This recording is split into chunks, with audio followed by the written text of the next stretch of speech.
Primeiramente, muito obrigado e desculpa pelo pequeno atraso. Pode.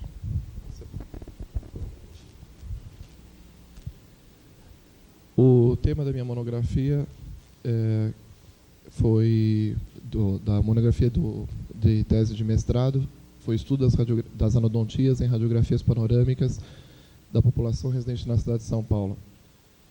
E nós nos propusemos a tirar isso de uma monografia, de uma tese de mestrado, para fazer uma apresentação, transformar isso em trabalho científico. É o que a gente passa a explanar daqui para frente. Por favor, o próximo. A monografia de mestrado foi feita na Universidade Camilo Castelo Branco, em 1997. Próximo, por favor.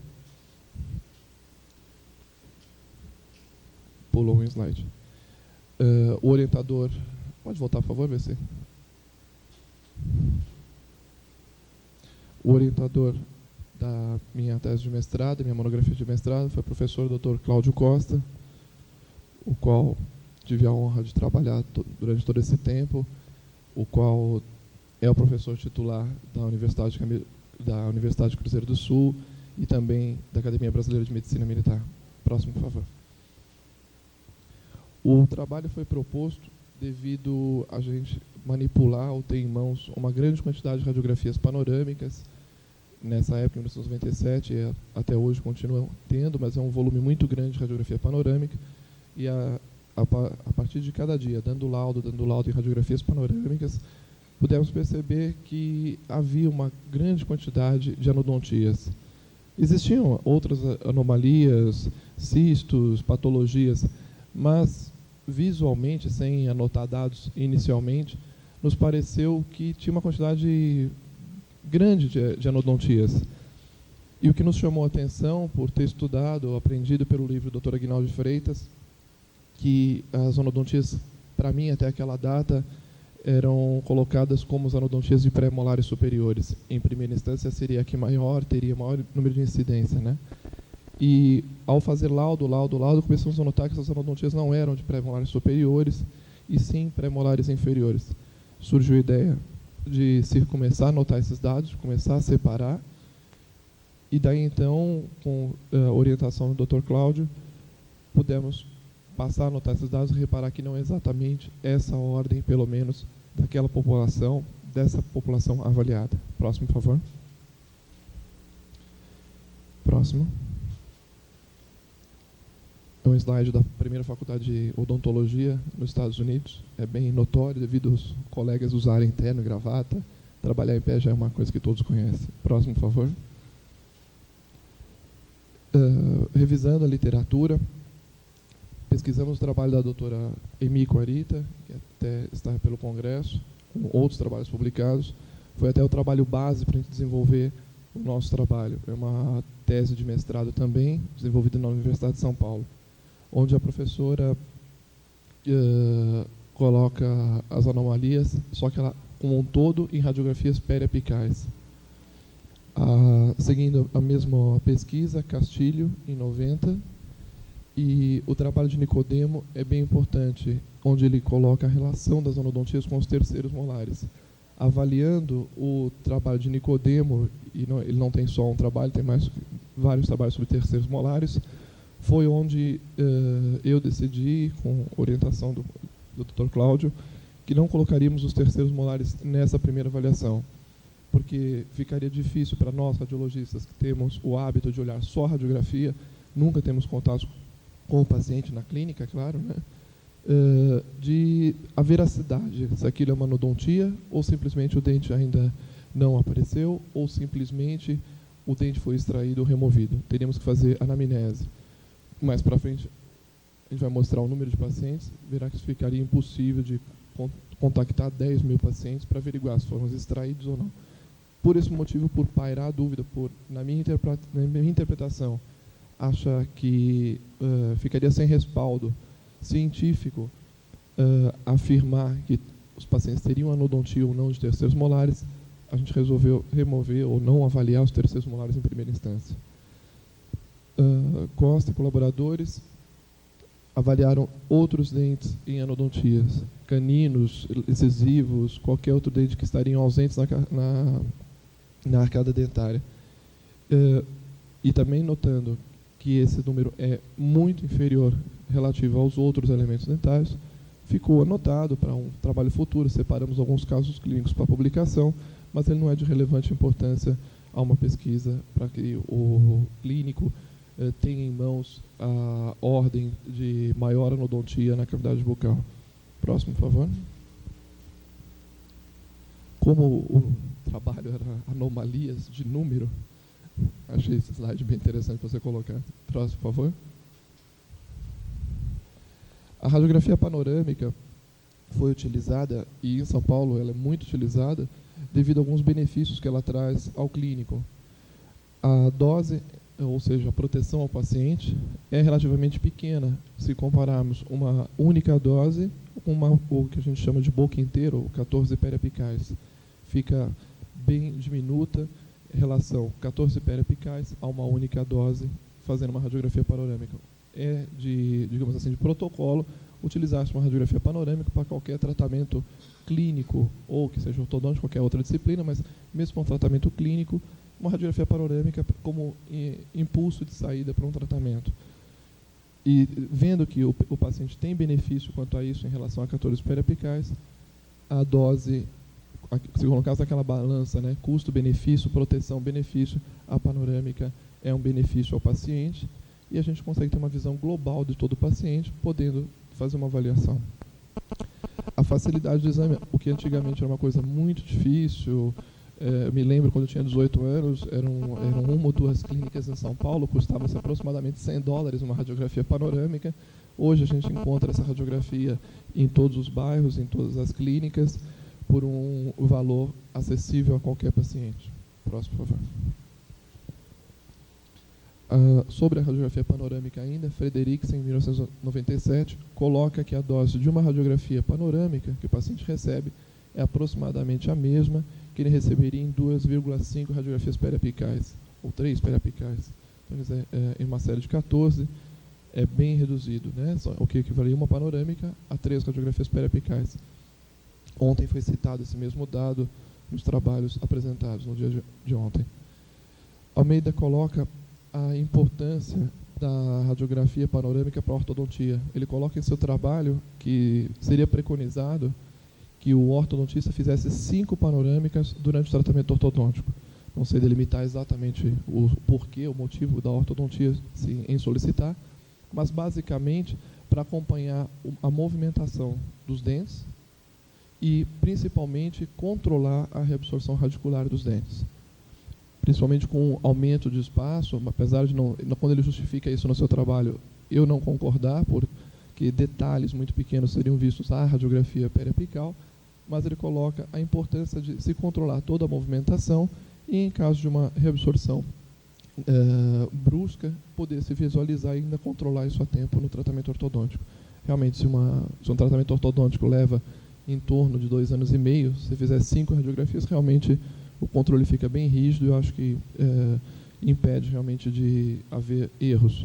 Não sei se justifica 5 radiografias ou não, mas com certeza 3 a Universidade de São Paulo preconiza, pelo menos na Faculdade de Medicina da USP, onde tem a divisão de odontologia, que seria um exame inicial, outro exame após a intercuspidação e outro exame final.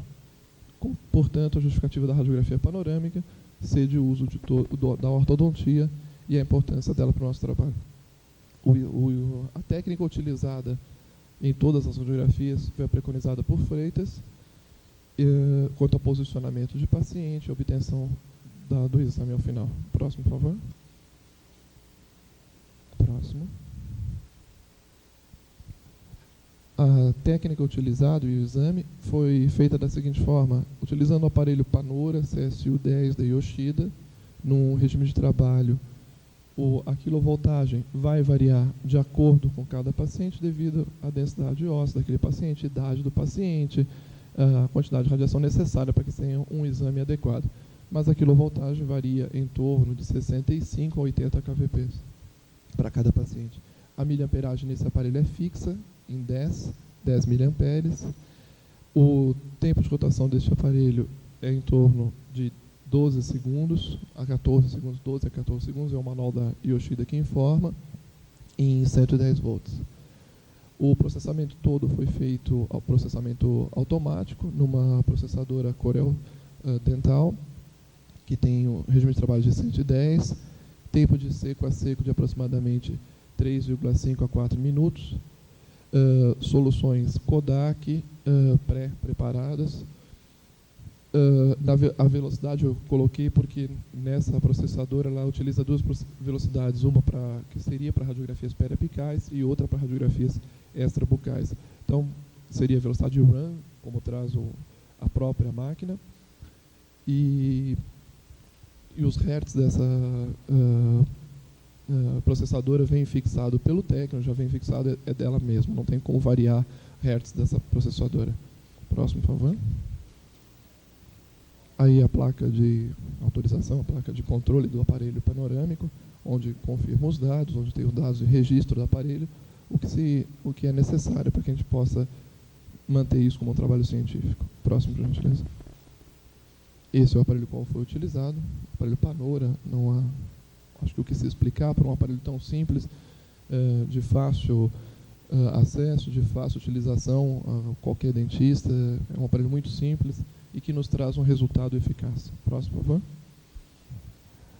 O painel de controle desse aparelho, onde a gente consegue revelar, onde a gente consegue manipular aqui a quilovoltagem, de acordo com esse botão, a gente gira, aumenta ou diminui a quilovoltagem. O botão de ligar ou desligar a máquina, isso aqui é o botão de retrocesso da máquina, apesar dela fazer da direita para a esquerda e da esquerda para a direita, mas alguns profissionais preferem fazer só em um único sentido, ou se você quiser emitir nos dois sentidos, você faz o retrocesso e inverte a chave do aparelho para ele poder expor da direita para a esquerda. Aqui é tempo de exposição, que só é utilizado quando você faz a cefalometria, visto que na radiografia panorâmica o tempo é contínuo enquanto ela faz o contorno em volta do paciente. Próximo, por favor. Isso é um sistema que a Panora traz, que aos radiologistas não justifica tanto pelo conhecimento da técnica, pelo domínio da técnica, mas quando solicita um colega cirurgião dentista ou um técnico que se faça uma radiografia, esse sistema de cores é muito simplificado para que o colega ou o técnico consiga regular a quilovoltagem. Próximo, por favor. Agora dá um close, melhora. Você coloca esse cefalostato na cabeça do paciente, quando você aproxima as duas laterais do cefalostato, ele toca no crânio do paciente látero-lateral e você vai visualizar aqui um guia de cores. Então, e esse guia de cores é o mesmo que existe no botão da quilovoltagem. Então, quanto maior a cabeça do paciente, isso aqui vai ficar mais afastado, né? Então, nós vamos ter aqui a cor laranja. Então, vai girar por volta de 90 kVp. Quando você fecha o cefalostato, ou seja, entre aspas, digamos assim, uma cabeça de uma criança, você fecharia o cefalostato para que ela ficasse bem posicionada, então chegaria próximo do azul, o que nos forneceria naquele botão em igual escala por volta de 50 kVp. Então isso vai fechando e abrindo, facilita bastante. Aí, claro que vai ter o bom senso do técnico, o bom senso do radiologista de olhar, apesar do paciente, digamos assim, ter uma cabeça estreita, mas ele tem um maciço ósseo muito grande, ele é um paciente forte, então aumenta-se um pouco o KVP. Claro que tem a parte clínica de quem executa, mas isso já facilita bastante o exame de quem utiliza esse tipo de aparelho. Próximo, por favor. Então, só para ilustrar, então, dá para notar que tem uma pequena escala de cores que bate com aquela mesma escala do cefalostato. Próximo.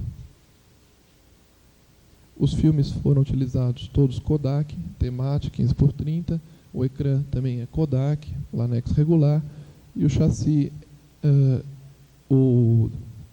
não posso afirmar que todos foram feitos com chassi Yoshida, porque depois de um certo tempo aqueles chassis plásticos acabam se rompendo e estragando, mas inicialmente era um chassi que veio com a máquina, né, do fabricante, da Yoshida, mas com certeza todos eram flexíveis e todos eram de plástico.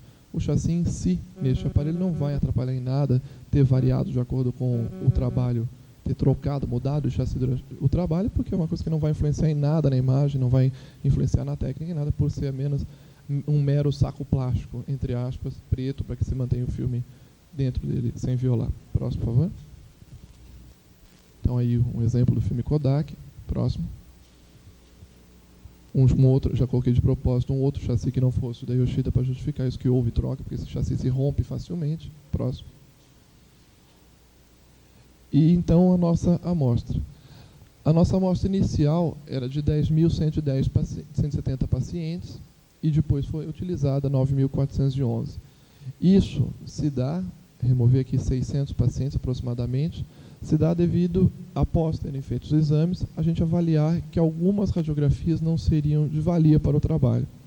Ou por técnica incorreta, por ter ficado armazenado de forma incorreta, então estarem riscadas, ou a gente não conseguiu o registro correto do paciente, ou qualquer fato que não contribuísse para que isso fosse um trabalho científico. Então foram descartadas 600 radiografias para que a gente pudesse fazer um trabalho confiável. Os pacientes com anomalias, ou seja, com anodontias, eram de 138 pacientes, o que significava 1,47% da população de 9.411. Ou seja, de 9.411 pacientes, 1,47% tinha algum tipo de anodontia. Avaliados, 3.658 pacientes do sexo masculino e 5.730 do sexo feminino. Isso não acontece só na radiologia, como em todas as clínicas. Atualmente, a mulher se encontra mais presente ao consultório odontológico do que o homem. Não sei exatamente por quê, pelo menos isso em São Paulo, mas é uma realidade.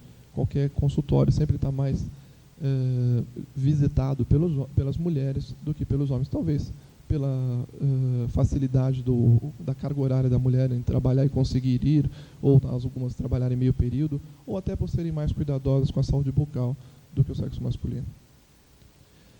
Não houve restrição de idade, porque nós tiramos qualquer fato que pudesse atrapalhar, como o terceiro molar nós tiramos, para não ter que ver se ele foi extraído ou não, e também onde se pairou dúvida não foi analisado, simplesmente descartava como ele não tivesse anodontia. Nos exemplos eu vou mostrar isso bem, o porquê, e onde tivesse algum tipo de dúvida, principalmente sem restrição de idade nos pacientes mais velhos, era muito fácil de se chamar o paciente e perguntar a ele realmente se aquele havia nascido sem aquele dente ou se tinha feito extração ou alguma coisa do tipo, ou um acidente. E todos esses pacientes eram residentes na cidade de São Paulo. Não naturais de São Paulo, mas sim residentes na cidade de São Paulo. Próximo.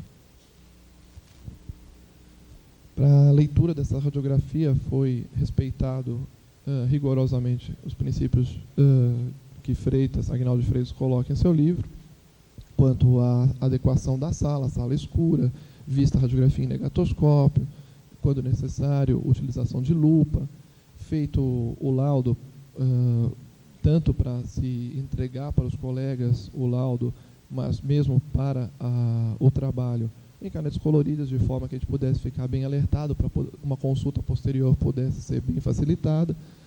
Foi utilizado aquele laudo padrão, pelo menos em São Paulo, onde você tem um código de números para seguir as anomalias, né?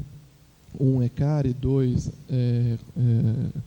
concrescência, assim por diante. Eu lembro bem que 25 e 26, né, que a gente mais utilizou, 25 seriam supranumerários e 26 seriam as anodontias. E óbvio que os papéis impressos para que a gente pudesse desenvolver todo o trabalho com utilização e auxílio da computação, com os gráficos e com as tabelas fornecidas pelo Excel. Próximo.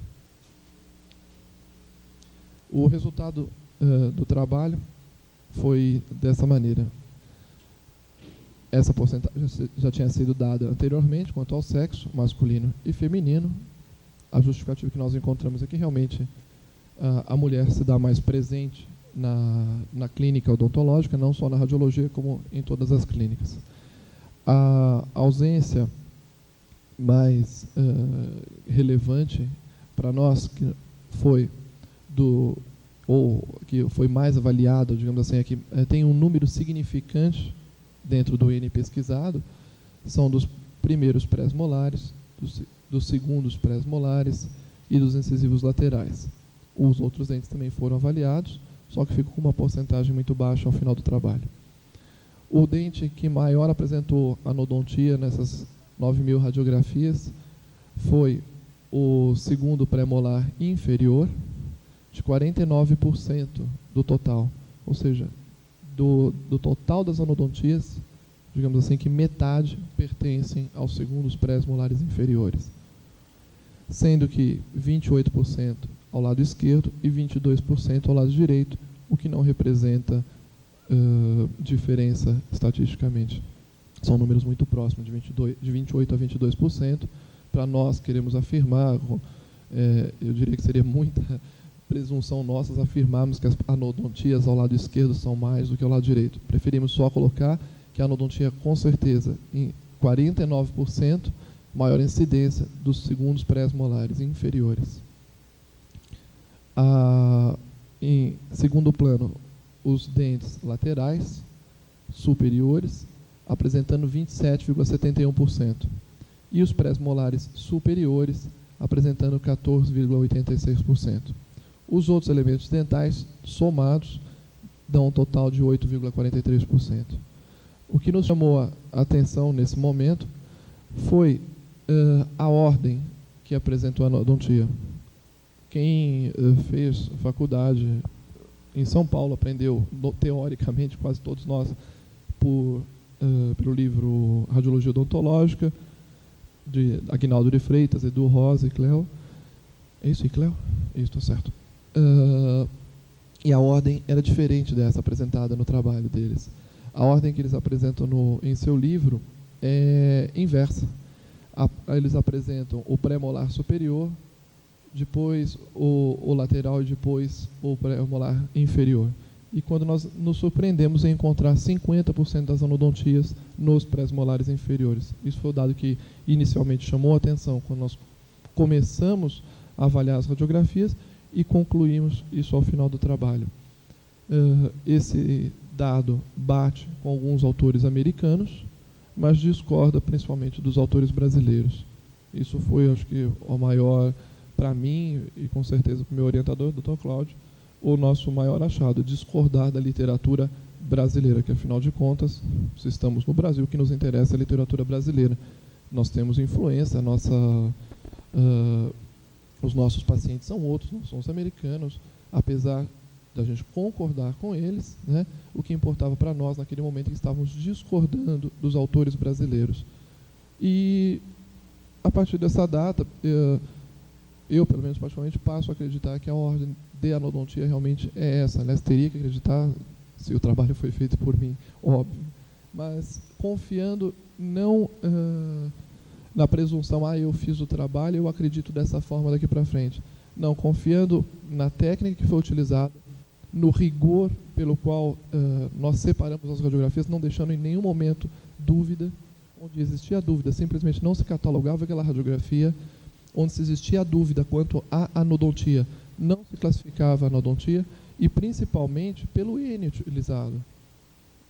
Em um ano, nós avaliamos 9.500 radiografias, arredondando. Então, quer dizer, em um ano, 9.500 radiografias feitas naquele ano. Foram 9.500 radiografias realizadas no prazo de um ano e avaliadas em um ano. Então, não fomos buscar um arquivo qualquer jogado num canto, sem data, sem nome, ou mesmo que tivesse, mas num prazo muito longo, que varia com a população. Variam as décadas, vão variando as pessoas, vão variando as transformações.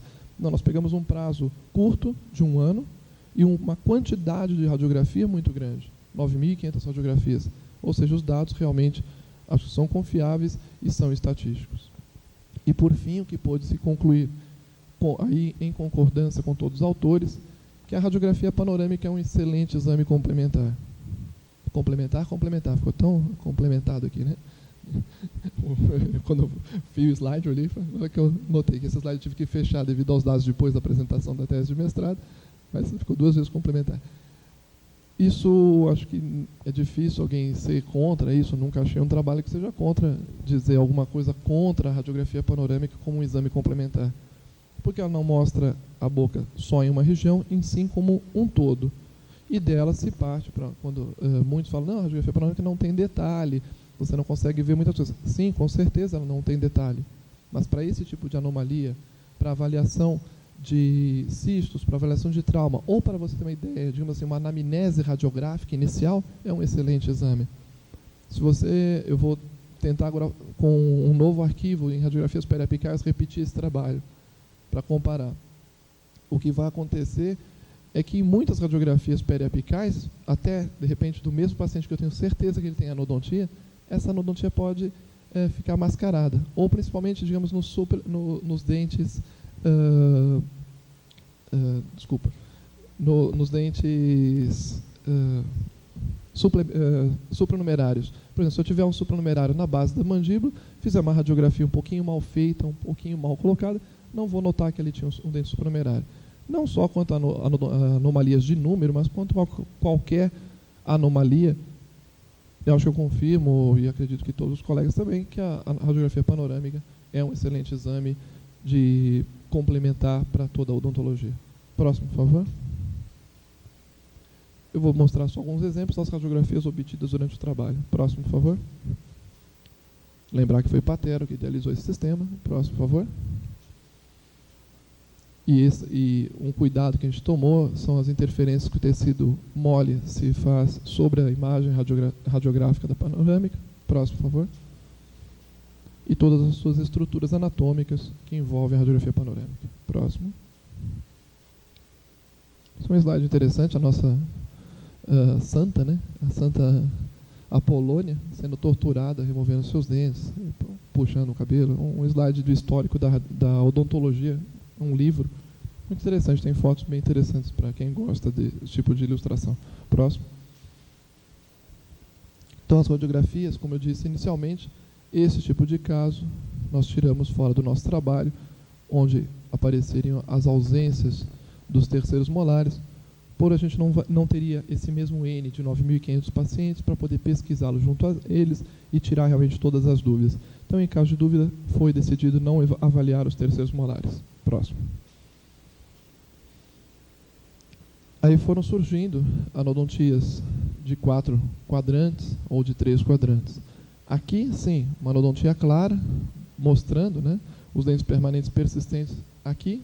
Então, isso mostra a anodontia. Nesse caso, também o dente descido aqui mostra a anodontia.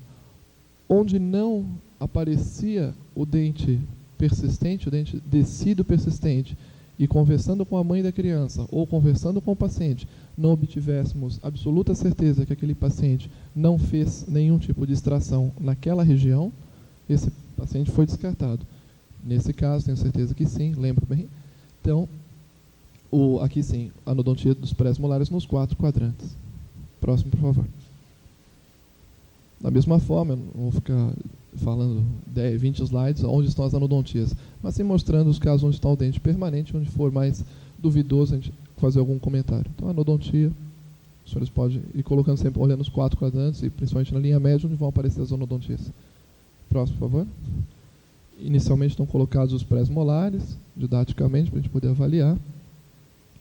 Veja que, junto com as anodontias, aparecem outras anomalias, como uma inversão total do dente, né? Ou seja, a sua coroa está virada para cima, ou seja, para superior. Próximo, por favor. Isso era bem comum. Além do paciente apresentar anodontia num quadrante ou qualquer tipo de anomalia, ele aparecer outras anomalias no mesmo paciente. Ou ter, por exemplo, falta de espaço, o dente acabar ficando retido, diversas outras fatores a chamaram a nossa atenção, como clínica até sendo bem interessante, que sempre junto com a anomalia aparecia um outro fator correlacionado. Próximo, por favor. Vão surgindo as anodontias. Próximo.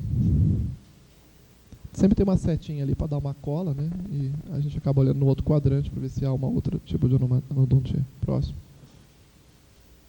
Isso era na época do mestrado, né? Era bem didático para a gente poder não se perder na frente da banca para poder apresentar, senão você falar, cadê a anodontia? Ficar nervoso, a gente já colocava uma seta para poder chamar a atenção.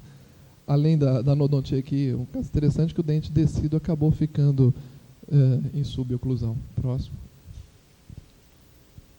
Novamente, próximo. Próximo. Passando que todo mundo já cansou de ver pré-molar faltando, né? Próximo. Deixei assim também para realmente ilustrar bem que a anodontia inferior era bem superior aos outros casos. Próximo. Próximo. Próximo. Próximo. Próximo. Nesse caso, veja, aqui podia, à primeira instância, alguém falou, é aqui, não é não, aqui em cima, tá? Então virou, agora são os dentes laterais, o dente sumiu aqui, o dente canino, né? O lateral permanente está aqui, desculpa, lateral descido, o lateral permanente, a anodontia nesse caso é do dente canino. Esses casos foram separados, foram avaliados, catalogados, mas na hora de se fechar os dados não tinham nenhuma, como que eu posso dizer, fugiu a palavra. Obrigado. Nenhuma utilidade quanto ao caso. O N era muito pequeno desses casos, essas anodontias. Não eram relevantes relacionados aos pré-molares, aos laterais. Próximo, por favor. Próximo, agora na região superior. O pré-molar superior nessa região. Próximo. Mesma maneira, o pré-molar do outro lado. Próximo. Notem que às vezes tem o pré-molar superior e o que eu falei sempre coincide, né? O pré-molar superior e faltando o inferior também. Próximo. Aí já compreende que não é uma anodontia simples, não é uma coisa de um paciente normal, já é um paciente que apresentava mais do que um problema, mas ele estava incluído naquele N. Ele compareceu naquele bairro para fazer aquele exame, é natural de São Paulo e fez um exame de rotina. Então, por que não incluí-lo na relação? Então, já repara que é um paciente que já tem diversas anodontias, mas ele fazia parte do N, onde ele não tinha toda a bateria ínfero-anterior, não tinha os laterais, alguma anomalia de forma nesses caninos, nos centrais, não teria também os terceiros molares. Próximo. Anodontia do central. Próximo. Anodontia dos dois centrais. Próximo. Anodontia aqui do lateral. Próximo. Anodontia do lateral novamente, aqui bem clássica, né? Porque o dente descido está persistente aqui. Próximo. Novamente, já não tão clássica. Próximo. Anodontia superior. Nos laterais, o que se nota, às vezes também, é que o outro lateral ele se apresenta conoide quando presente. Próximo. Próximo. Lateral do outro lado. Próximo. Lateral do outro lado. Próximo. Aí vão variando. Só dá uma coladinha na seta que ela normalmente mostra. Nesse caso, os terceiros molares, presente faltando um terceiro molar aqui, como eu já disse, não foi catalogado, e a anodontia do lateral. Próximo. Próximo. Próximo. Próximo. Presença do descido, próximo.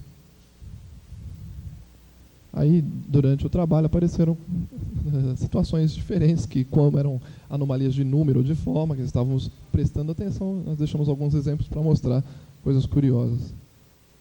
Os gêmeos aqui ficaram bonitinhos. Próximo. Alguns dentes supranumerários, né? Menina tubarão aqui, 1, 2, 3, 4 pré-molares. Próximo.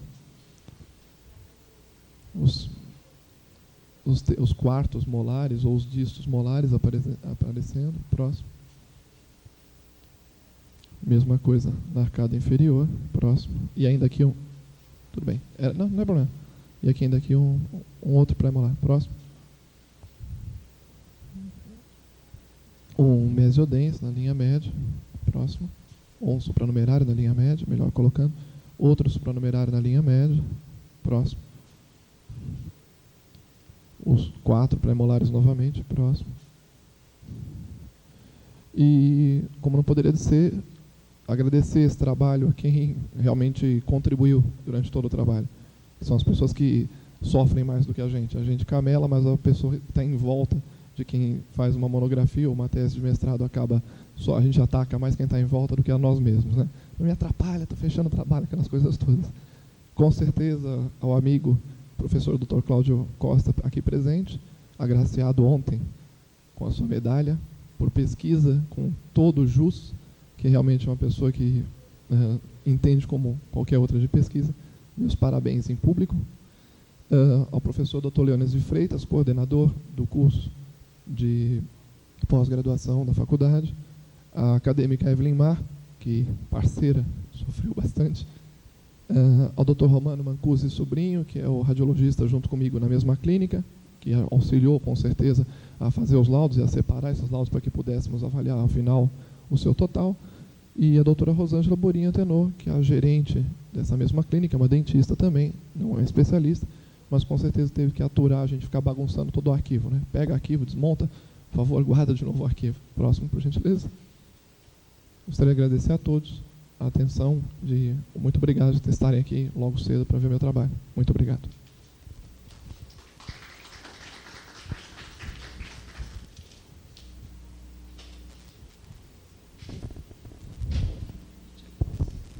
Em nome do terceiro Congresso Brasileiro de Radiologia Odontológica, nós temos o prazer de agradecer ao professor Flávio Basílio Pereira pelos conhecimentos tão bem transmitidos e passo às suas mãos o certificado a qual você fez jus. Muito obrigado. Se alguém tiver alguma dúvida, alguma pergunta... Eu também.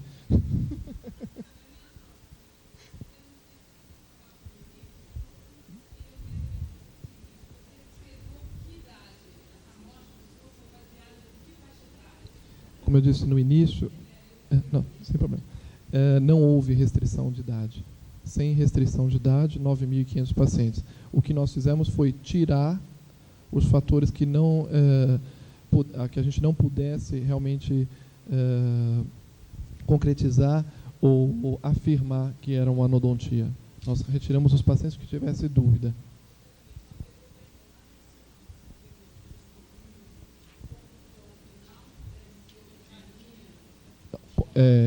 O que eu diria, como a gente sempre está, a gente se submete a uma banca examinadora, principalmente nesse momento você está pensando na sua banca examinadora, digamos assim, que por defesa própria, nós catalogamos, separamos, quem sabe agora virará trabalhos, né, científicos, estão separados e catalogados, mas não sei se você notou que tinha uma porcentagem de 8,2% de outros dentes avaliados. Então, esses outros dentes seriam os caninos, qualquer outro elemento, menos os terceiros molares. Os terceiros molares foi uma defesa própria, porque realmente, para nós que temos só a radiografia na mão, e não, em caso de dúvida, o que você chamar 100 pacientes para tirar dúvida não há problema. Agora, você chamar 9.500 pacientes para tirar dúvida, quando começam os terceiros molares, começa a complicar o teu sistema de trabalho. E realmente é difícil afirmar se ele foi extraído ou não. Depois o paciente fala, não, tirei um dente aqui no fundo, mas não sabe, a população brasileira não tem...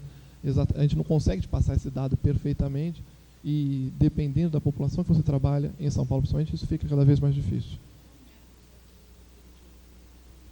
Eu vou deixar, eu não sei te responder exatamente o que você está me perguntando, talvez. É isso que eu ia passar a bola. Eu ia passar a bola para o orientador, que é o nosso super estatístico.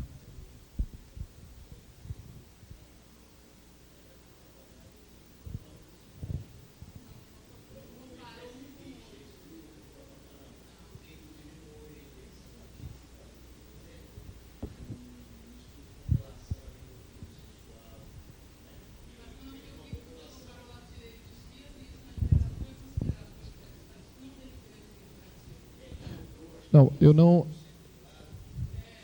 Não,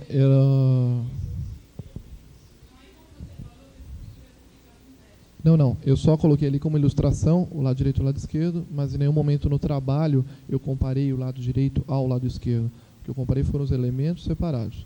Os pré-molares, o primeiro pré-molar superior, o segundo pré-molar superior, o incisivo lateral superior, o incisivo lateral inferior, o primeiro pré-molar inferior e o segundo pré-molar inferior. Não colocamos direito e esquerdo, nem dimorfismo sexual, justamente para não cair com testes e coisas que pudesse parar em dúvida sobre o nosso trabalho.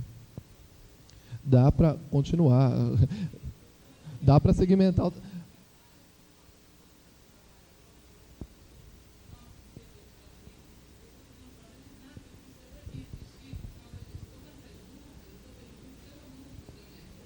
Se você...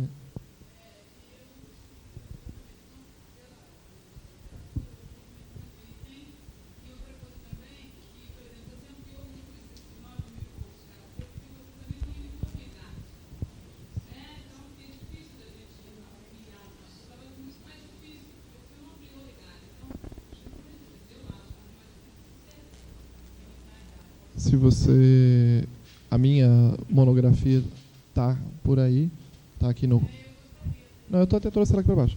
Se você quiser fazer cópia de alguma parte ou dar uma folhada, está à tua disposição. Até uma honra ter uma colega consultando a nossa monografia. Obrigado. Alguém tem mais alguma dúvida que eu possa esclarecer? Odontológica. Temos a honra de apresentar a professora Silene Abreu Cardoso Costa. Ela é médica, professora assistente da disciplina de Radiologia da Universidade Paulista, mestrando em Radiologia na Radiologia da Universidade de São Paulo.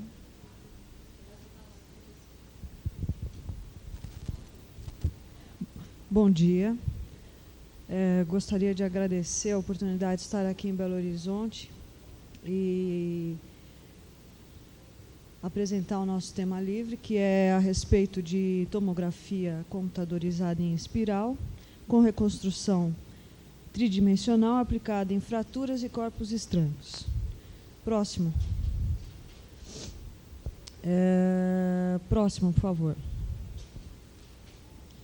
Muito bem. Nós vamos começar, então, falando de trauma, tá? E abordando a reconstrução tridimensional. Próximo.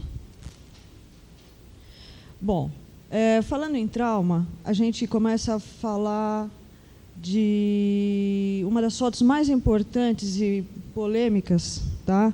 Que é o Mirandinha no São Paulino, graças a Deus, contra o Botafogo de Ribeirão Preto, onde ele teve essa fratura completa de tíbia e fíbula, uma das fotos mais espetaculares, porém não espetacular para o jogador que findou a sua carreira.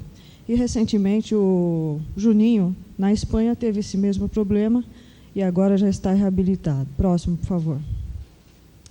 Aqui um aspecto anatômico do complexo crânio-facial, mandíbula e a parte de maxila. Próximo. Muito bem.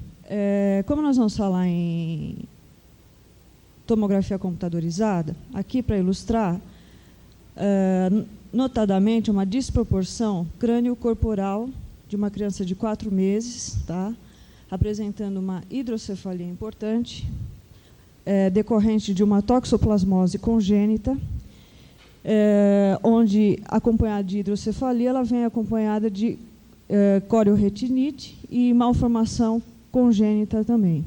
Então, nesse caso, há uma tentativa de fazer uma derivação ventrículo-peritoneal para que o líquor vá para o peritônio e, assim, não haja tanto o aumento da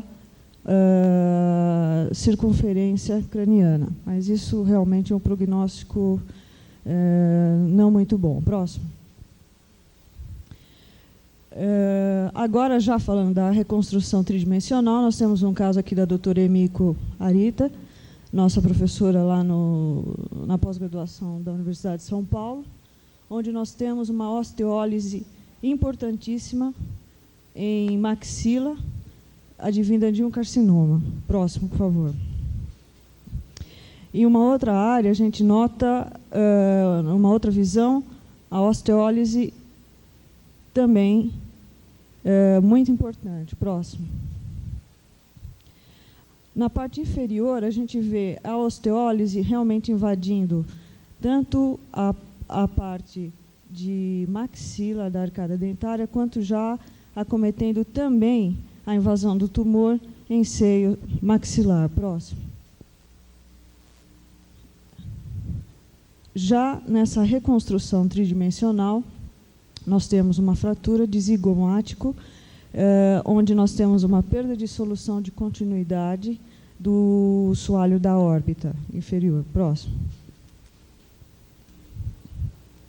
Aqui a gente tem um caso interessantíssimo de uma das síndromes que mais vem sendo noticiadas, principalmente com a prevalência alta, já entrando na parte de estatística, que é a síndrome da laje, onde a gente apresenta uma osteossíntese, tá, na região craniana. Próximo, por favor.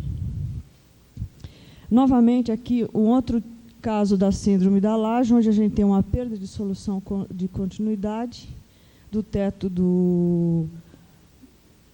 da órbita, onde nós vemos em vários cortes frontais a perda óssea e próximo ao globo ocular. Próximo. Já nessa situação de reconstrução tridimensional, nós temos uma fratura cominutiva em 2 locais do osso zigomático na maxila. Tá? Próximo. Aqui numa outra visão, uma fratura cominutiva importantíssima. Próximo. E aqui uma outra fratura onde há uma disjunção, inclusive, do osso zigomático. Tá? Querendo lembrar também, que já que eu falei do Mirandinha, essa fratura foi semelhante ao que o Viola apresentou no final do Campeonato Brasileiro. Tá? E como quadro de evolução, ele teve aquela clínica de perder os sentidos durante o jogo, voltar a perder os sentidos, justamente porque teve uma evolução junto com o hematoma extradural. Próximo. Já nessa reconstrução, vem na parte inferior, na região de maxila, região mediana, nós vemos uma outra fratura importante. Próximo. Novamente, um desarranjo e até um desalinhamento em virtude da fratura também nessa região. Próximo. Mais uma vez, a gente vê aqui a fratura importante e completa. Próximo. Muito bem. Com relação à articulação temporomandibular, nós vamos descrever algumas alterações também com a reconstrução tridimensional por tomografia. Próximo. Muito bem. Aqui nós temos a fratura do côndilo da ATM, onde a gente tem um desvio da linha mediana e, evidente, uma alteração em oclusão. Próximo. Aqui nós temos a fratura do côndilo da ATM. E lembrando que essas alterações aqui, na realidade, são artefatos de técnica que, conforme ferramentas que nós obtemos, de acordo com alguns aparelhos já mais modernos, como o Dr. Cláudio falou ontem, do ProSpeed da GE, pode-se fazer a erosão e tirar os artefatos para melhorar a imagem. Próximo. Aqui nós temos uma visão de um cisto ósseo condral. Próximo. Novamente, um cisto ósseo condral na articulação temporomandibular. Próximo. Falando em corpos estranhos, aqui a gente tem uma pequena peça que foi arremessada na face de um mecânico quando ele estava ajustando um carro, e essa face, essa tipo polia, adentrou a sua face. Próximo.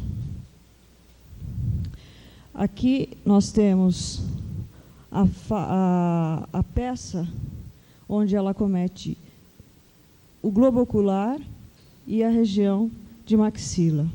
E toda essa faixa aqui, onde nós vemos, é uma bandagem que foi para tentar conter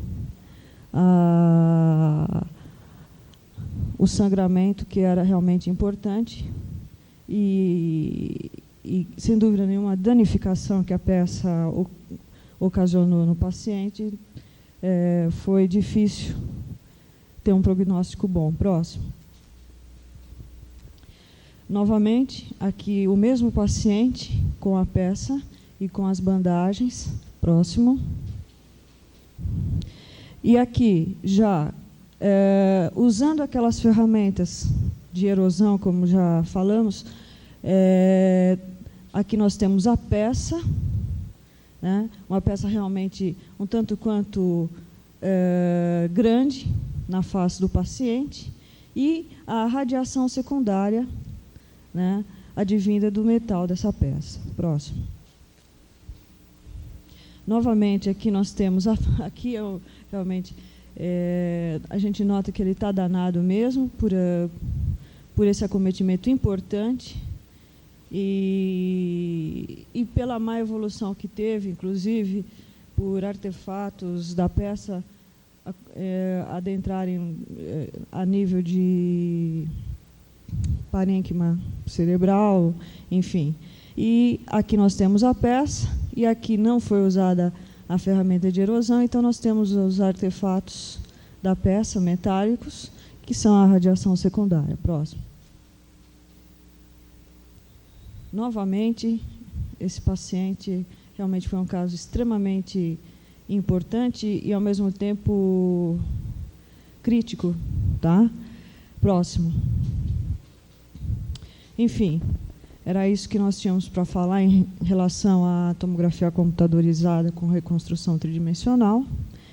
E nós estamos à disposição de perguntas. Muito obrigada.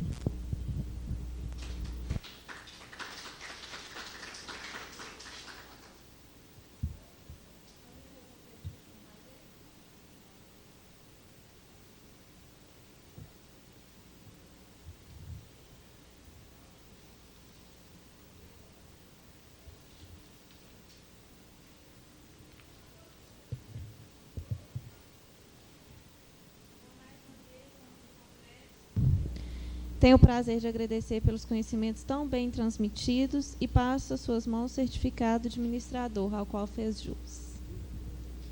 Ao nosso professor, muito obrigada.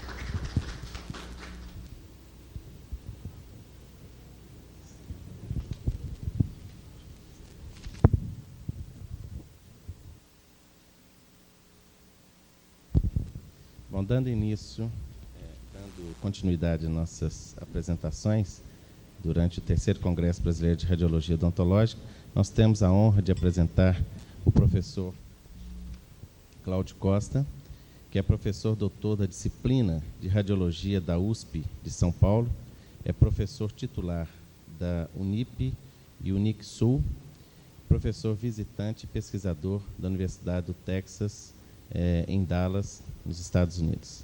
Passo a palavra, então, ao professor Cláudio Costa.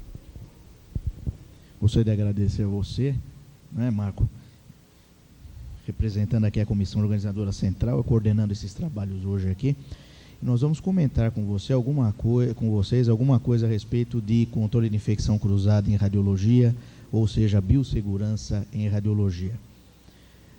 Não tenho a ilusão que eu vou falar alguma coisa fora do comum, mas eu vou lembrá-los de alguns procedimentos importantes com relação ao atendimento dos pacientes e ao controle daquela infecção cruzada, que é uma rotina no nosso trabalho e que muitas vezes é esquecida, é negligenciada durante as manobras de atendimento, tanto nas técnicas intrabucais como nas técnicas extrabucais. Nós temos que pensar o seguinte: uma vez você utilizando luvas descartáveis, essas luvas não devem tocar qualquer superfície que não esteja com algum tipo de barreira química ou mecânica. E é isso que eu vou passar para vocês agora. São procedimentos simples, facílimos de serem executados. Essas normas de biossegurança, por enquanto, não estão regulamentadas, mas a tendência é que até o final do ano, mais tardar até meados do ano que vem, isso vire lei em cada estado, e aí então a Secretaria de Saúde e a Vigilância Sanitária vão inicialmente nas faculdades e nos órgãos de classe exercerem esse controle e posteriormente nos consultórios particulares. Então, antes que vire lei e saia todo mundo correndo atrás disso, então vamos já começar pelo menos a passar um protocolo de trabalho para vocês. Pode não ser o protocolo oficial que venha a ser aprovado, mas já é uma maneira pela qual vocês terão condições de iniciar esse controle de infecção cruzada ou questionarem alguma coisa, a gente está aqui para isso. Tá bom? Então eu vou pedir para se escurecer um pouco a sala e nós iniciarmos então a projeção dos slides. Vamos lá? Muito bem. O protocolo de trabalho que eu vou passar para vocês foi o protocolo de trabalho que eu tive contato pela primeira vez quando eu estive em Dallas. Então, veja só, não é porque é feito lá, que nós temos que repetir aqui. Todos nós aqui temos um número razoável de neurônios para questionar as coisas, né? E uma experiência profissional bastante razoável. Então, eu vou apresentar um protocolo de trabalho. Existe, inclusive, quem tiver interesse, existe um pôster aqui da Andréa Gonçalves, num trabalho feito com a Gunara lá em Araraquara, mais o Frab Boscolo de Piracicaba, está exposto aqui no corredor esse painel. E ele também é um painel que aborda o controle de infecção cruzada em radiologia. Ele mostra algumas coisinhas que eu não vou mostrar aqui, então seria uma espécie de complementação. Na hora que for almoçar, passa por lá, dá uma olhadinha e depois vocês podem então tirar as suas próprias conclusões. Pode passar, por favor? Muito bem. O que existe é o seguinte: em função das nossas atividades hoje estarem cada vez mais ligadas à área médica, porque existe essa interação, principalmente no campo da cirurgia ortognática, os cirurgiões bucomaxilofaciais, ou então aqueles indivíduos que, como nós, começam a adentrar o convívio com os médicos nos métodos mais recentes de diagnóstico por imagem, nós temos que fazer o que hoje? Tentarmos não nos igualar aos médicos, porque são profissões diferentes, mas nós temos que ter os mesmos critérios de controle de infecção da rotina hospitalar. Senão fica aquela pecha, não, o dentista é porcão, o dentista não, né? Aquela história que dentista não usa luva. A luva começou a ser obrigatória em 84, 85. Eu fiz periodontia em 83. Na periodontia não se usava a luva lá na USP, né? O primeiro caso de AIDS da faculdade foi em 84. Aí a faculdade entrou em pânico, né? Só que vocês sabem que o vilão da nossa vida profissional não é a AIDS. O grande vilão da nossa vida profissional é o HBV, é o vírus da hepatite B. E esse vírus é que deve, então, ser tido como o grande vilão, né? O inimigo público número 1 do dentista. Ok? Então, essas manobras, esses procedimentos que eu vou passar a vocês, são procedimentos que vocês já utilizam normalmente em consultório, quem o faz, ou já quem é formado há menor tempo, também já utilizou na sua faculdade. Primeira coisa, luvas descartáveis. A superfície da luva só pode tocar superfícies limpas ou a boca do paciente. Então, imagina você no teu procedimento de uma técnica periapical. Você pega o filme com a luva, coloca na boca do paciente, depois você vai manipular o cabeçote do aparelho, depois você vai segurar no biombol na porta, depois você vai apertar o disparador do seu aparelho. Nisso você pegou a saliva ou sangue do seu paciente, que estava na sua luva, levou ao cabeçote, ao cilindro, ao painel de controle, ao disparador, à porta, você está levando então essa bactéria para fazer um passeio turístico, né? Depois você remove a luva, o paciente vai embora, chega o segundo paciente para ser atendido. Aí você coloca uma luva limpinha, novinha, né? Pega filme limpinho, novinho, coloca na boca do paciente, só que a sua luva nova, limpa, agora vai tocar no cabeçote que já tem o quê?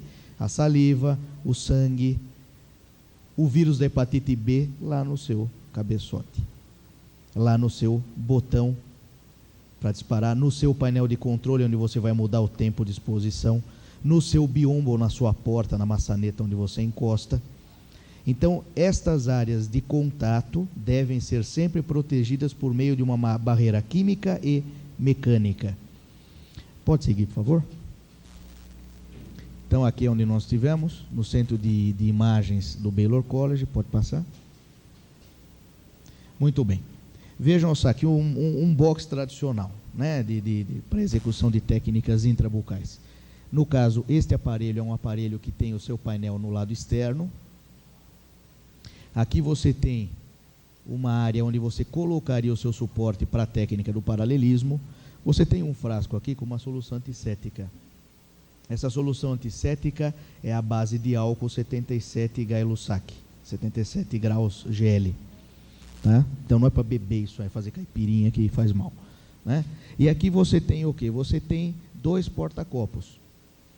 Nos casos onde você tem a oportunidade de contar com uma processadora automática, aqui você pode colocar 2 copos, um copo com o filme que foi removido da embalagem, né, os 14 filmes ou os 18 filmes, se forem feitas também as técnicas, além de periapicais, as interproximais, e aqui um outro copo onde você vai ter o filme que foi então já exposto.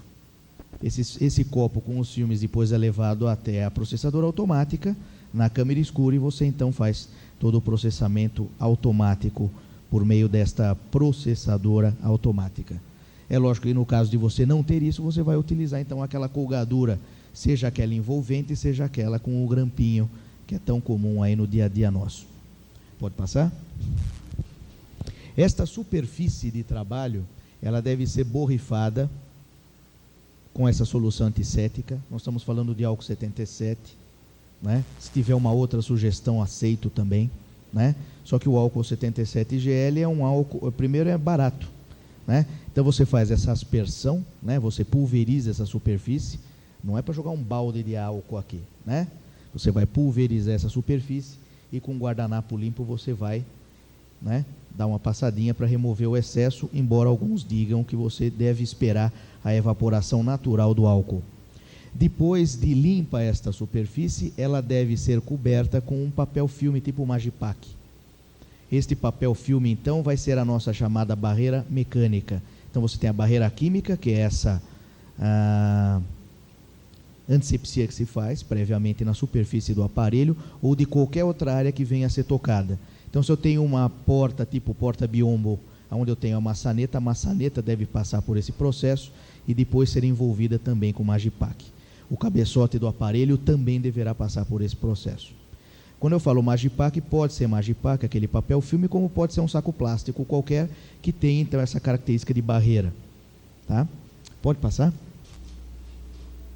Então veja só, aqui no caso, este aparelho é um aparelho de parede, tá ok? Então as áreas normalmente tocadas por nós será a cadeira do paciente, onde o paciente vai ser colocado, né? Tem aqui a testeira, não entendi porque a testeira até hoje tem que chamar nuqueira, né? Porque a nuca que vai, não é a testa.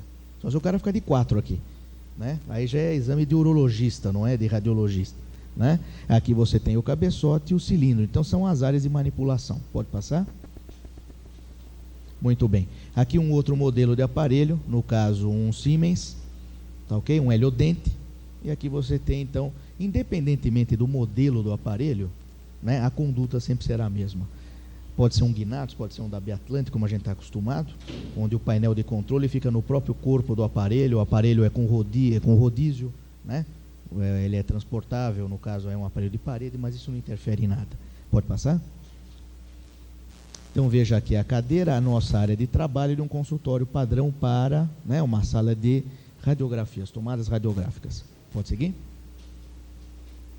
Muito bem.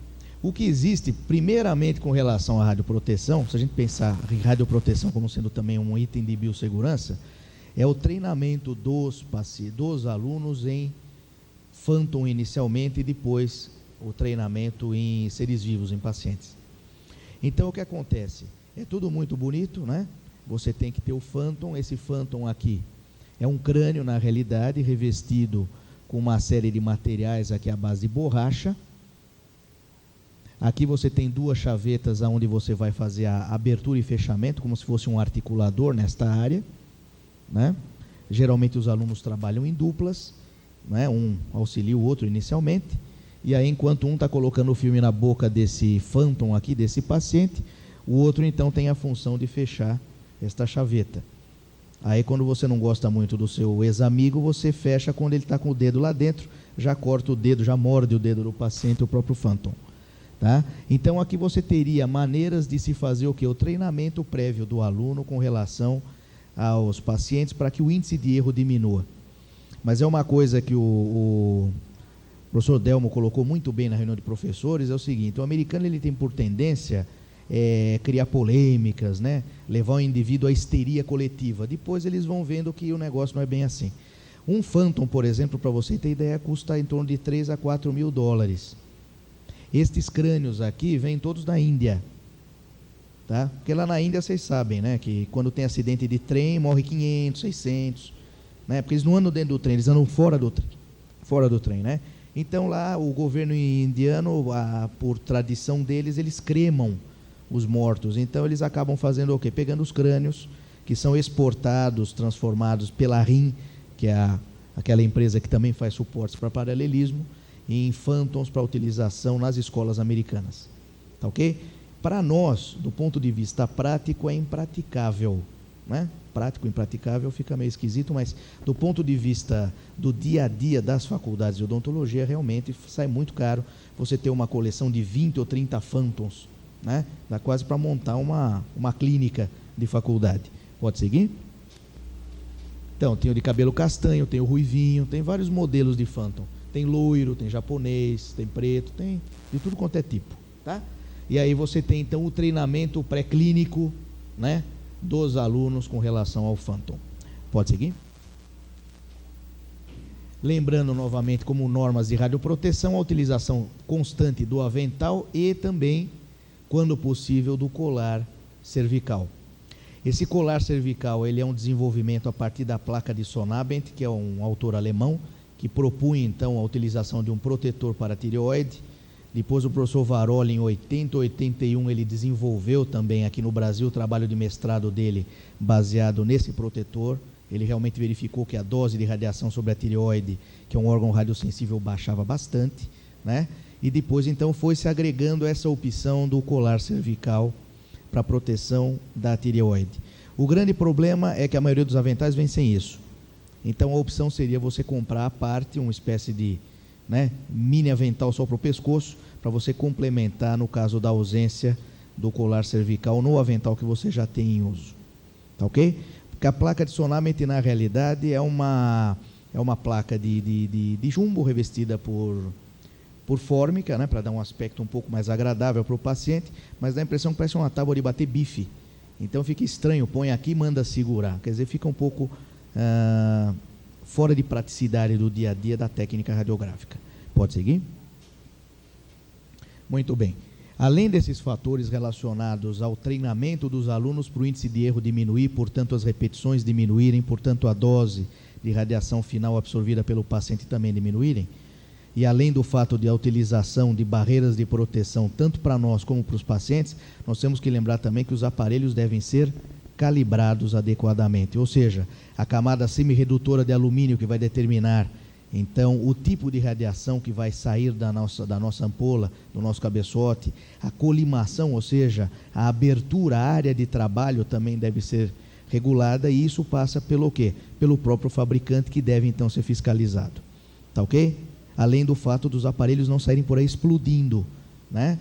O óleo esquenta que tem lá no cabeçote explode, vira uma panela de pressão. Então, todos esses fatores com relação à qualidade são importantes quando da escolha do equipamento para aquisição. Tá ok? Aqui não vai nenhuma propaganda com relação a esse aparelho, tá? Isso aqui é só para você ter ideia dos controles que você deve ter durante a construção de um aparelho com relação à colimação, filtração inerente, filtração adicional que você, por acaso, necessite. Os professores da USP de Ribeirão Preto têm desenvolvido alguns métodos para melhorar a qualidade da radiação que sai dos aparelhos e com relação a redução, então, portanto, das doses, ou então utilizar um feixe útil mais seletivo, mais homogêneo do que aqueles que a gente vem utilizando até agora. Tá ok? O professor Frabe, também Piracicaba, está usinando uma série de filtros à base de neóbio para se tentar também melhorar esse tipo de qualidade, né? Então você tem os professores pardais aqui do Brasil inteiro mexendo aqui, mexendo ali, na tentativa de melhorar a qualidade final dos nossos exames. Precisa ver se as empresas vão, né, se predispor a repassar isso aí na ponta lá, né, da linha de produção, que são vocês, são os consumidores finais. Pode ir? Então veja só, a nossa ampola de raio-x, ela tem uma série de características que devem ser levadas em conta também do ponto de vista de efeito biológico de radioproteção. Vamos seguir então mais um pouquinho. Aqui lembrando para vocês a colimação, e já existe também os cilindros com chumbo no seu interior. Ou seja, mesmo que você tenha, por acaso, alguma falha com relação à divergência de algum tipo de raio, você tem somente esta área como sendo a área efetiva de trabalho. Antigamente a área efetiva de trabalho era de 7 centímetros de diâmetro, né? Hoje nós trabalhamos com uma área efetiva de 6 centímetros. Existe uma restrição. E daí sobra, porque o nosso filme tem 3x4. Pode seguir? Isto, muito bom. Então aqui seria o procedimento básico com relação a especificamente ao que nós viemos falar com vocês, controle de infecção cruzada em radiologia. Então você vai fazer aquela aspersão daquela solução na cadeira e depois vai recobrir a área onde o paciente vai ficar aqui com este plástico. Eu particularmente acho até um exagero, mas eu estou mostrando para vocês um protocolo de trabalho, tá ok? Com relação ao cabeçote também, você faz a aspersão daquelas áreas e depois você recobre o cabeçote com um saco plástico ou com um Magipac. Dá menos trabalho com o saco plástico que com o Magipac, mas também não vai botar aquele saco azul, preto de lixo, né? Pegar mal, o paciente vai olhar e fala, pô, mas que raio de clínica é essa aqui? Né? Os caras vão botar um saco de lixo na minha cabeça? Pode seguir. No caso do aparelho do heliodente da Siemens, também é a mesma manobra. Quer dizer, você faz o preparo da área de trabalho e depois, então, você também vai recobrir o cabeçote com o saco plástico. Você pode utilizar, inclusive, alguns elásticos, né? Para que o saco não fique, no bom sentido, não fique caído, né? Então, você vai, então, prender um pouquinho melhor, então, com relação ao cilindro do aparelho e com relação ao cabeçote propriamente dito. Pode seguir? Muito bem. A mesma coisa aqui, nesse outro aparelho, o painel de controle deve sofrer então aquela aspersão com a solução antisséptica. Nós sugerimos álcool 77 GL, como os professores de Piracicaba e Araraquara também, tá? Embora existam outras soluções, não sei se tão baratas, mas existem. Então você vai fazer a aspersão nessa área, vai passar um guardanapo sempre num sentido só, ou vai aguardar a evaporação espontânea dessa névoa que se forma, essa película que se forma sobre a superfície do painel de controle, e depois você vai recobrir essa área com o Magipac. Por quê? Porque se eu tiver necessidade de modificar o tempo de exposição, ou então na hora da exposição apertar o botão aqui fora, eu tenho então a minha luva sempre em contato com uma barreira mecânica que é descartável. A luva é descartável, a barreira mecânica também será descartável. Aqui eu tenho então uma cesta que seria para se colocar então o suporte de paralelismo, que nós vamos comentar daqui a pouquinho. Você veja que aqui está o frasco com a solução antisséptica e aqui os dois porta-copos, um com filme limpo e outro com filme já exposto e então contaminado com saliva. Tá ok? O que acontece muitas vezes, o indivíduo ele pega aquele bolinho de filme e fica brincando com ele na mão, passa para o amiguinho, né? E cai no chão, né? O paciente não viu que caiu no chão. Acontece, a gente sabe muito bem disso, porque sabe que aluno é bicho duro de controlar, né? A gente já, né, fica meio de olho aqui. Se não tiver a gente olhando lá para o aluno acaba sempre fazendo alguma coisinha que dá na telha dele. Então, com relação a curso de graduação, que no caso essas imagens foram feitas dentro de uma faculdade, então existe a preocupação de você evitar esse tipo, né, de descuido, né, daquele aluno menos avisado. Pode seguir? Muito bem. Dentro de um sistema de trabalho compartilhado, você sabe muito bem nas faculdades que você tem a disciplina de semiologia ou diagnóstico por imagem, você tem a triagem, você tem a radiologia, então você vai ter necessidade de uma série de procedimentos de esterilização. Então, entre eles, você teria aqui um arsenal aqui de soluções antissépticas, papel toalha. Uma das soluções é a utilização de ultrassom, então, por meio de vibração, você quebra aquelas moléculas, você destrói as bactérias. E aí você teria condições, por exemplo, de fazer esterilização por ultrassom. É um método, não sei se tão barato, mas é um método rápido e simples, tá ok? Vejam estes frascos de solução antisséptica, vocês vão cansar de ver essa imagem deste frasquinho miraculoso aqui. Pode passar? Aqui você tem um autoclave, né? Método de calor úmido, sob pressão. Pode seguir? E os suportes de paralelismo, que são o nosso calcanhar de Aquiles. Por quê? Porque você sabe perfeitamente que os suportes de paralelismo, eles são feitos de um material, nem todo o suporte de paralelismo é autoclavável, ele tem aquele bloco de mordida em uma borracha que é porosa, né? Então existe uma série de métodos. Somente para desinfecção, se você deixar mais ou menos 10 minutos ou 20 minutos o teu suporte de paralelismo dentro de uma solução de glutaraldeído a 2%, você vai ter já aquela desinfecção inicial. Agora, para esterilizar, você necessitaria deixar mais ou menos 10 horas isto imerso em glutaraldeído. 10, 11 horas. Então, você vai ter que ter quantos suportes de paralelismo na sua clínica ou na sua faculdade. Tá ok? Esse é o problema. Existem alguns suportes em que o bloco de mordida é rígido. tá? E existe o ideal que eu vou mostrar para vocês aqui, que seria o seguinte: seria esse suporte aqui da RIM, que é um suporte de aço inox, aonde os blocos de mordida são descartáveis ou podem então ficar aquelas 10 horas no glutaraldeído para serem reaproveitados. Pode passar? Então veja aqui a sequência. Eu tenho então o suporte para a técnica do paralelismo para a região anterior, o da região posterior, o outro da região posterior, e aqui um suporte para a técnica interproximal. Veja aqui que eu tenho metade do filme então acima da linha de oclusão e a outra metade abaixo da linha de oclusão. Pode passar? Veja só então, além do fato de ser de aço inox, esse suporte chamado XCP, que é fabricado pela RIM, o kit custa em torno de $250, tá? Por isso que a gente já começa a coçar a cabeça, né?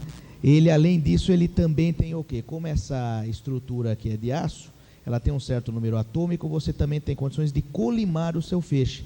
Você lembra que o nosso colimador é circular.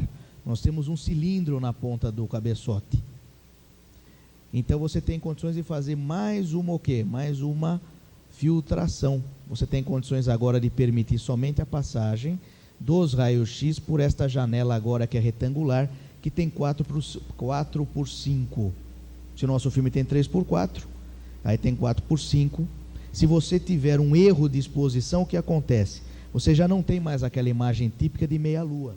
Agora, na realidade, na margem do filme, você vai ter uma linha radiopaca ou horizontal ou uma linha radiopaca numa margem. No caso, seria uma outra linha radiopaca vertical. Radiopaca não, branca, né? Intransparente, porque aí você não teria a exposição daquela área aos raios-x. Tá ok? Então, ao invés da imagem típica da meia-lua, você teria uma linha ou horizontal ou uma linha nas margens, que seriam linhas verticais. Pode passar? Muito bom. A área de clínica, então você tem o cuidado, inclusive, acabou de se atender o paciente. Esta área aqui está preparada para receber o próximo paciente. O que acontece muitas vezes é o seguinte: a faxineira vai lá na clínica da faculdade, estou falando em faculdade, isso vale para, né, para consultório particular, vale para qualquer clínica, né? Você faz a limpeza da área, né? Faxineira chegou cedinho, às 7, limpou o consultório, está lavando o quintal, fazendo mais o quê, né? E nisso tem a mosquinha que vai, pousa lá, né? Tem o mosquitinho da dengue que também vai, né, dar aquela pousadinha em cima da superfície, que estava limpa. Você jurava por Deus que estava limpo, né? Então você tem que o quê? Cuidar dessa área aqui, isolar essa área enquanto ela não for utilizada como área de trabalho efetiva. Uma vez terminado o atendimento, preparada novamente a superfície para o próximo paciente, você novamente isola essa área, né, para evitar a contaminação que existe no próprio ar, ou então o próprio trânsito de funcionários, né, pode levar a algum tipo de contaminação. Tá? O indivíduo está passando aqui, espirra em cima da cadeira, né, ou em cima aí da ponta da seringa tríplice. Ninguém viu, mas ele espirrou, né? E aqui então, como eu chamei a atenção de vocês, a luva sempre deve tocar em superfícies protegidas. Isso vale para o nosso refletor também no consultório, né? Você vai fazer a colocação do refletor, quem faz cirurgia sabe disso, não é uma das normas, né? O indivíduo está aqui, ele tem que ter um auxiliar para mexer lá, porque ele não pode sair de uma área contaminada, ir para uma área que já estava contaminada, que é o suporte do refletor, e voltar para aquela área, a não ser que esta área também esteja isolada, então, com este Magipar, com esse papel filme ou esse isolante mecânico, essa barreira mecânica qualquer. Pode seguir? Vejam a quantidade de frascos aqui, 1, 2, 3, 4, deve ter mais uns na gaveta, né? Então, aqui você teria uma área de trabalho. Pode seguir? Muito bom. E para as técnicas extrabucais? Para as técnicas extrabucais, desde que você não pegue nenhum paciente aí com erosões de pele, úlceras, né? Você não tem grandes necessidades de preocupações aqui com esse suporte do parietal utilizado na radiografia panorâmica. Você pode, inclusive, fazer o mesmo processo. Álcool e depois fazer a colocação de papel filme ou Magipac nessa área. Tá? Eu não vejo necessidade. Vai pegar o quê? Uma caspa? Né? Micose? Não sei. Mas com relação a esta área aqui, que seria A área onde o paciente apoia o mento e onde você tem a guia incisal, no caso aqui do VersaView, do VeraView. VersaView ou VeraView? Agora nem eu enxergo aqui. Não, é VersaView mesmo, VersaView.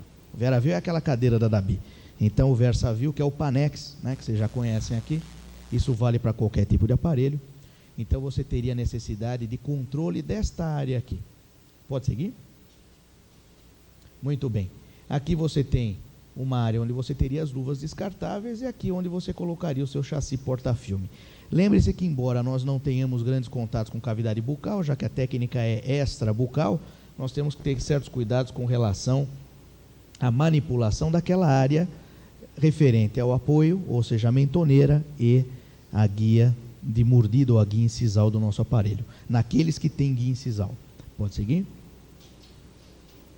Volta um, que eu esqueci de falar, só um negocinho. Olha o disparador do aparelho aqui. Tá ok? Olha aqui, está isolado. Então aqui é que eu vou fazer a exposição. Então aqui a minha luva vai tocar, então deve estar isolado. Pode seguir? Aqui uma área de trabalho, né? Aqui aquele frasco maravilhoso lá, né? A quintessência está aqui. E aqui você tem o quê? Você tem uma série de plásticos, pode seguir, que vão ser colocados exatamente na mentoneira. Veja a roupa de trabalho da técnica. Você fala, puxa, como ela é cuidadosa. Olha a cor do tênis aqui, tá vendo? Coisa linda.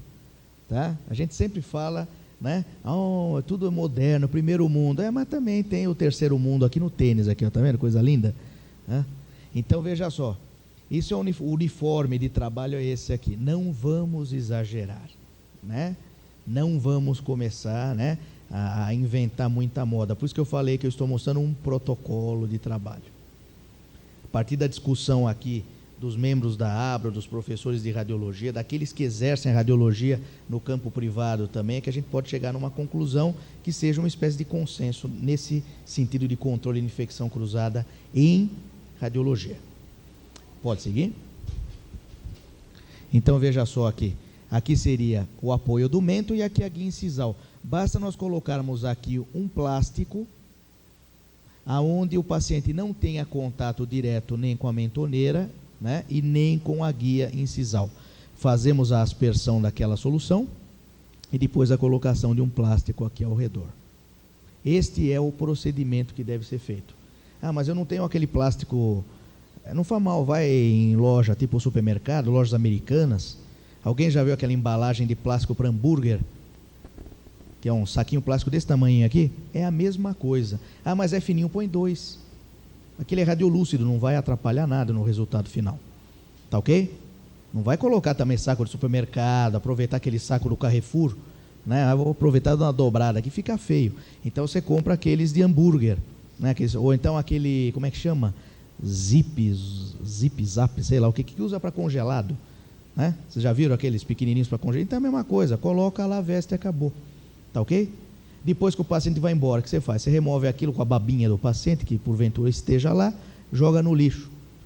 Só faz a aspersão daquela superfície e põe novamente um outro plástico daquele para o próximo paciente.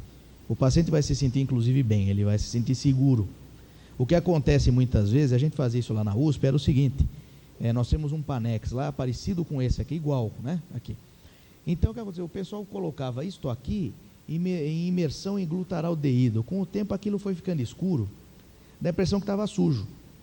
Está limpinho, mas estava sujo. Um dia a faxineira passou lá pela radiologia, quando ela vai, né? Porque lá precisa pedir pelo amor de Deus, né? Ela passou lá, olhou, jogou fora, ela achou que era lixo, né? Então precisa tomar cuidado também, inclusive em termos de manutenção. Depois você vai correr atrás dessa pecinha aqui, não é tão fácil para chegar, para conseguir a pecinha. Nós ficamos um mês sem a pecinha. E como é que você faz para posicionar o paciente no panorâmico sem o guia incisal? Né? Aí você faz imagenologia, fica imaginando como é que você põe o paciente. Vai lá. Pode seguir? Aqui, por exemplo, um outro periapical, um trufi francês. Aqui você tem, então, toda a área de trabalho, ou seja, o timer está aqui, você vai ter que fazer o quê? Proteger essa área. E veja só aqui, já dando uma dica, no caso aqui foi utilizado o Magipac. Pode seguir?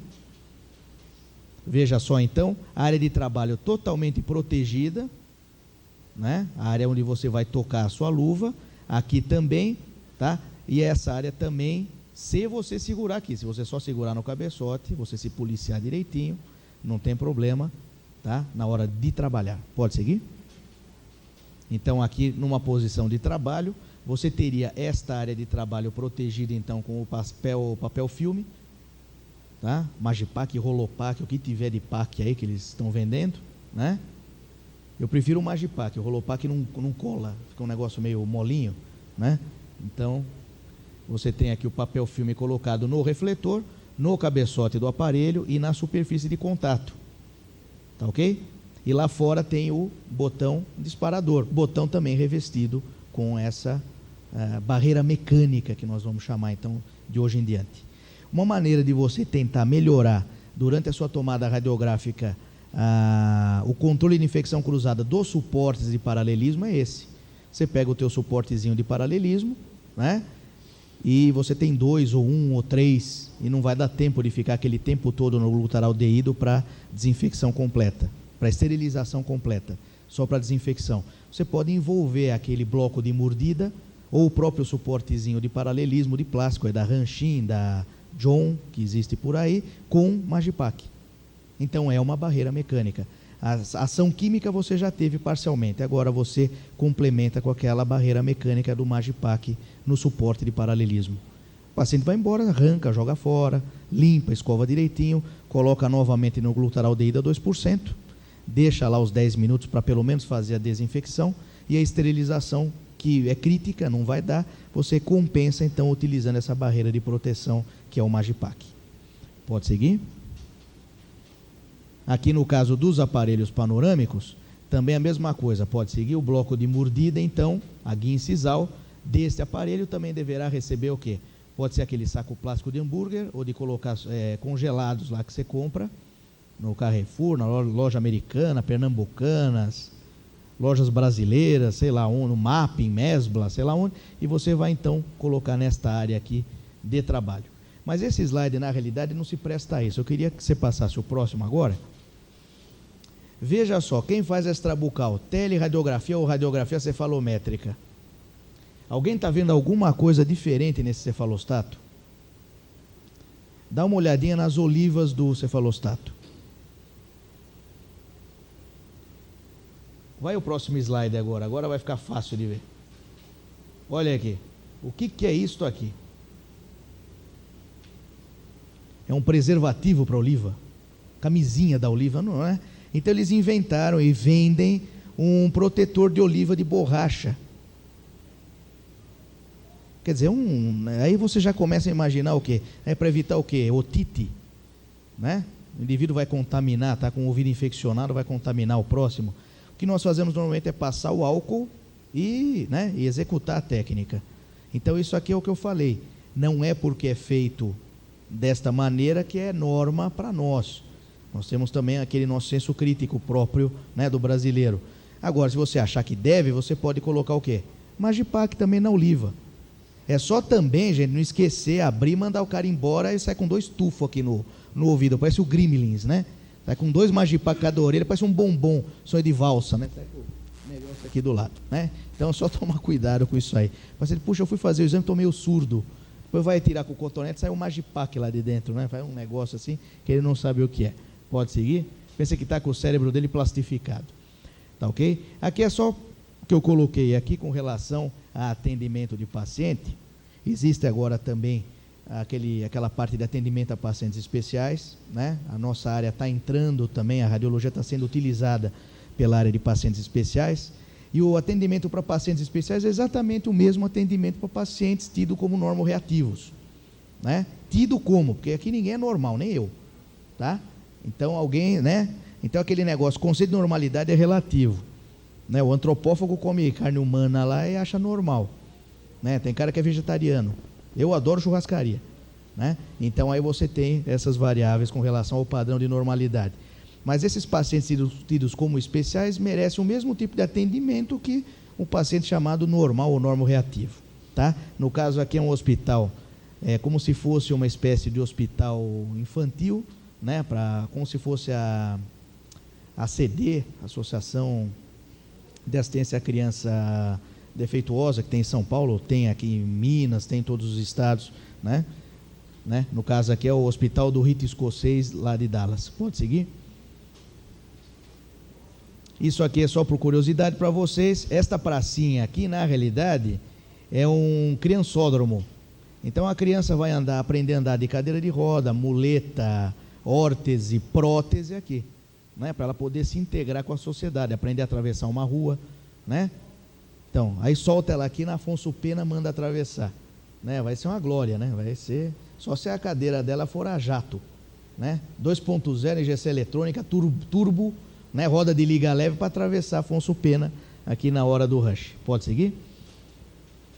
Muito bem. Então aí você tem condições de utilizar o avental. É lógico que aqui você pode, né, mudar um pouquinho, alegrar um pouco o ambiente, né? Botar a cara aqui da Doriana, né? E aqui você está vendo então o quê? O controle de infecção cruzada. Quer dizer, não é só numa faculdade que você tem isso. Num hospital infantil você tem. Então isso é norma, é rotina de trabalho. Eu fiz questão de mostrar um outro lugar diferente daquele onde a gente teve, para vocês terem uma ideia com relação à praticidade e como é rotina de trabalho. É a mesma coisa lá, o camarada vai no banheiro e lava a mão quando ele sai, não é isso? Né? Alguns esquecem, até hoje não aprenderam. A mãe desde pequeno puxa a orelha, tem que lavar a mão depois que sai, que pegou lá, vai dar a mão para os outros, é feio, né? Acabou de comer, vai dormir sem escovar o dente, fica com mau hálito, bafo de onça, né? Então tudo isso faz parte de uma rotina de vida e de trabalho. Pode seguir? Aqui mostrando uma prótese. Isso no caso aqui era uma criança que queria esquiar, então fizeram a prótese já adaptada ao esqui, né? E ela esquiou. Vai lá. Muito bem. Isso é o que a gente tinha para passar para vocês com relação a controle de infecção cruzada em radiologia. Eu estou à disposição para perguntas, para dúvidas ou para sugestões também, né? Porque como eu falei para vocês, isso não é uma coisa definida, não existe uma norma legal para isso. O que existe é o bom senso de todos nós no sentido de tentarmos desenvolver esta parte no nosso dia a dia, na nossa rotina de trabalho com radiologia.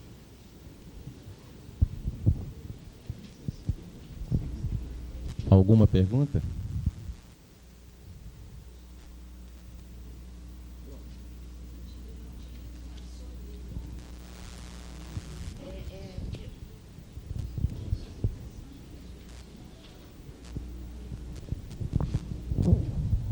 Porque eu faço parte do CCIO da Universidade Federal do Paraná. E lá nós estamos já 3 anos ensinando esses novos hábitos aos alunos, que é difícil, né? Mas a sobreluva para manuseio do equipamento facilita bastante, que são essas luvas ginecológicas, né? Então facilita bastante. E na nossa clínica, nós temos uma clínica radiológica, nós já estamos utilizando já há bastante tempo e facilita bastante. E o sabão enzimático, vocês não... Então, como você veja só, a gente sempre deixa em aberto aqui, é bom, né? Veja só, ela tem uma experiência diferente com a utilização de sobreluva e de sabão enzimático. São também barreiras de controle de infecção, são aplicadas à odontologia em geral, mas também na nossa área de radiologia. O que se usa, o que eu vejo de literatura com relação especificamente à radiologia da sobreluva, ela seria utilizada pelo aluno que estaria na clínica de endodontia ou de periodontia, ou qualquer clínica da faculdade que tivesse que se deslocar para fazer um procedimento num box de radiologia, né, de uso coletivo, né, e depois então ele colocaria essa sobreluva, atenderia o paciente e depois jogaria essa sobreluva fora. Seria uma opção com relação à barreira de proteção. Ela é mais prática do que você envolver, né, o cabeçote, o painel de controle. Sim, em termos de faculdade geral, né? Sim, mas como a gente está falando especificamente de clínica só de radiologia, né, controle de infecção cruzada ou biossegurança em radiologia, onde o indivíduo vai fazer lá 14 periapicais, oclusais, etc. e tal, é um atendimento, não é esporádico de ir, faz uma radiografia e volta com o paciente para a cadeira, o paciente vai lá com essa finalidade, então essa barreira de proteção é mais fácil de ser e mais simples, porque você faz uma vez só e acabou, tá? Agora, a sobreluva realmente é importante. Agora, existem normas que estão sendo se desenvolvidas específica para cada disciplina. Por exemplo, lá na USP, a endodontia solicita que o aluno use aquele tipo de avental descartável, né? Nem todas as faculdades utilizam, né? Por exemplo, lá no Baylor College, o aluno não usava o avental descartável, mas na clínica de periodontia ele era obrigado a utilizar. Quer dizer, mesmo lá, nem todas as clínicas obrigam a utilização de certos recursos. E com relação a sabão enzimático, é uma boa também, né? Excelente. Com relação a resultado final, tá? Porque não é só botar a luva, precisa saber o que está por baixo da luva também, né? E tempo de uso de luva, tem um trabalho do professor Langler, já tem mais ou menos uns 8 anos que eu assisti uma conferência dele, e ele fala o seguinte: após parece que 2 horas aumenta, em função da sudorese, aumenta o tamanho dos poros da luva, não o número de poros, mas o tamanho de cada poro, e aí ela deixa de ser efetiva. Quer dizer, você utilizando a luva, entrando em campo ou não entrando em campo, você teria que descartar e fazer um novo procedimento, um preparo de mão, lavagem, etc. e tal. A gente nem está falando em álcool iodado, porque já não nós não vamos entrar em campo cirúrgico na realidade, né? O nosso trabalho é um trabalho mais leve, não é tido como invasivo, né? O senhor é da USP? Na USP já tem a Comissão de Controle de Infecção, e existe o serviço de controle de infecção odontológica?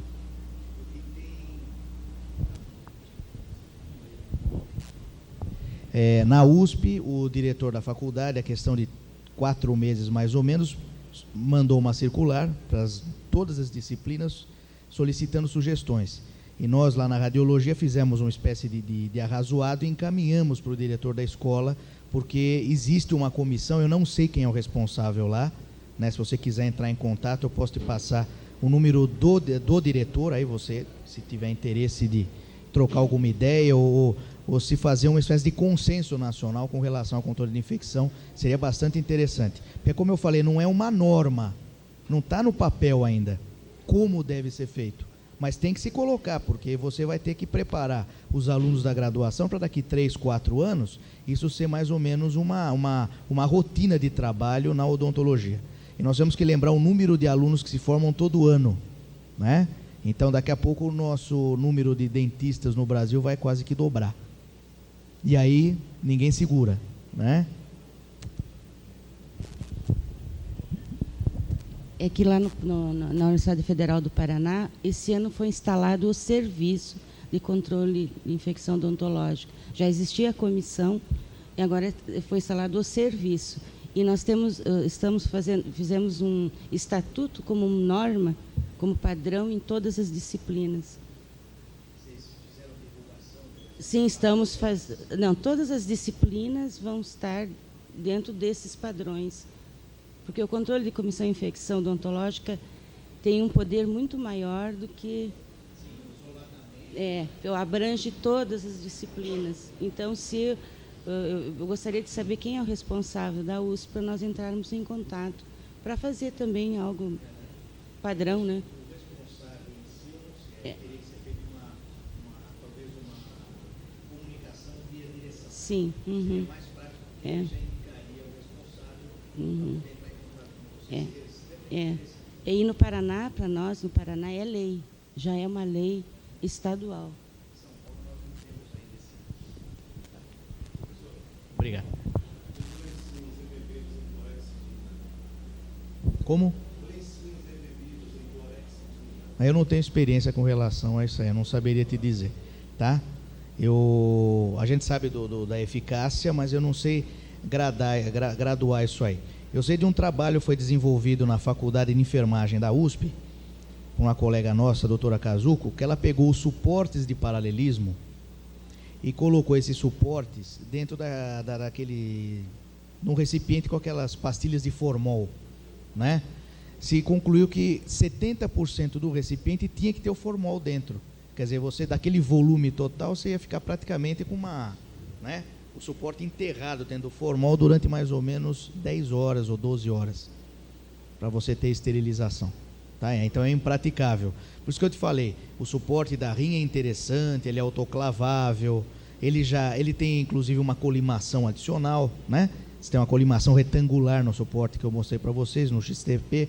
O problema é o custo, que para eles, tudo bem, eles compram um kit desse, 10, 20 kits, para nós já ficar fora de realidade do dia a dia de trabalho nosso. Não de clínica, mas de faculdade mesmo, né? Não. A grande vantagem do álcool é o preço.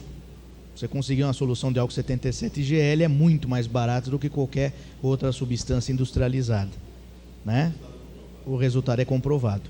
Então, em termos gerais, você trabalhar com álcool 77 GL é muito melhor. Muito melhor não, muito mais prático, economicamente, custo-benefício, do que algum outro tipo de substância. Agora, com relação a essas substâncias, eu não poderia entrar em detalhes, porque realmente eu não me preocupei tanto com relação à parte de ação química das várias substâncias, e sim com esse protocolo de trabalho em radiologia. Quer dizer, como atender o paciente e utilizar então essas barreiras de controle de infecção cruzada. Tá ok?